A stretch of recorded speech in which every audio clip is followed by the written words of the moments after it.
Après l'évasion spectaculaire à la prison centrale de Tchibanga du chef d'antenne des services de la documentation et de l'immigration de la province de la Nyanga, 4 officiers de police ont été suspendus à titre conservatoire. Et puis, le ministre de la décentralisation et de la cohésion du développement des territoires, Mathias Otunga Osibajo, conduit une mission d'explication des contours de la réforme sur la décentralisation. Dans le volet sport, la judokate gabonaise Sarah Mazouz affirme avoir hâte de se battre. Elle prend part, tout comme d'autres athlètes gabonais, aux Jeux Olympiques de Tokyo 2020. C'est au Japon. Bonjour à tous et bienvenue dans cette édition de la mi-journée. Vous regardez le 13h45 sur Média 241. C'est tout pour les titres.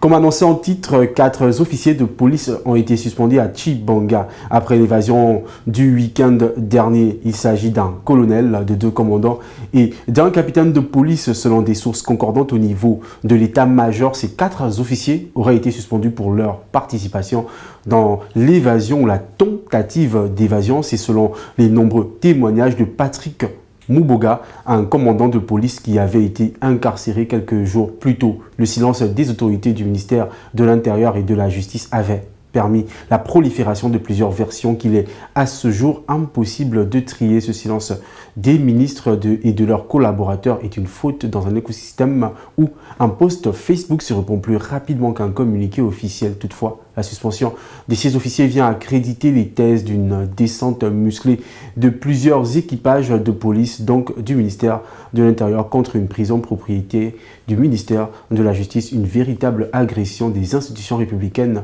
que la hiérarchie policière tente de régler comme s'il s'agissait d'un banal manque à la discipline. Rappelons que ces suspensions conservatoires seront entérinées après l'enquête interne déjà en cours. Parlons à présent de décentralisation. Le ministre Mathias Otunga Osibajo conduit une mission d'explication de la réforme lancée le 5 juillet. Il sillonne le Gabon. L'objectif de cette mission est de dire aux populations ce qui a déjà été fait. Elle intervient après une lenteur observée dans le processus de mise en œuvre de cette réforme dans le pays.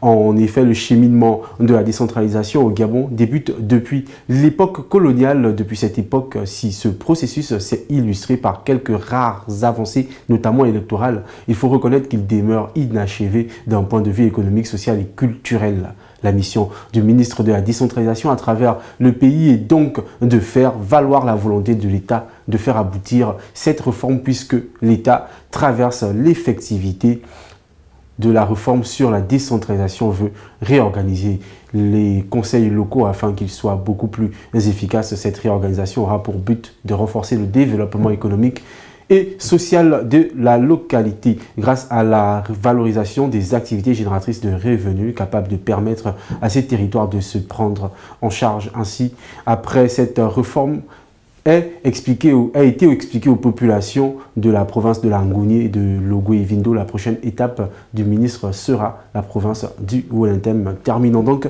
en sport. La judokate gabonaise Sarah Mazouz présente à Tokyo pour prendre part aux Jeux Olympiques dans la catégorie de moins de 78 kg, va faire son entrée en lice ce 29 juillet 2021 face à la Polonaise Pakut. À 3 jours de son premier combat, la sportive gabonaise dit avoir hâte de se battre. Dans une interview parue dans les colonnes du quotidien L'Union, Sarah Myriam Mazouz n'a pas caché sa motivation pour ces Olympiades. En attendant son premier combat en 16e de finale, la judokate peaufine sa préparation mentale. Déjà présente aux derniers Jeux Olympiques de Rio de Janeiro au Brésil, la médaillée d'or en judo aux Jeux Africains de 2019 dit avoir tiré les leçons de sa dernière participation en compétition olympique et avoir acquis de l'expérience depuis. Entre 2 Olympiades, je suis devenue maman. Cela fait en sorte que lors des qualifications, j'ai appris à relativiser, à me faire vraiment plaisir. Par conséquent, avoir moins de stress, a-t-elle conclu. Après la chute d'Anthony Obama, meilleure chance de médaille pour le Gabon dans cette campagne. Les yeux sont désormais rivés sur la judokate Média 241 qui est le partenaire de Sarah Mazouz. Lui souhaite une fois de plus une bonne chance pour cette entrée en matière. C'est donc sur cette brève que nous refermons notre édition. J'étais ravi de l'avoir présenté. Bonne suite de programmes sur Média 241 et excellent après-midi chez vous.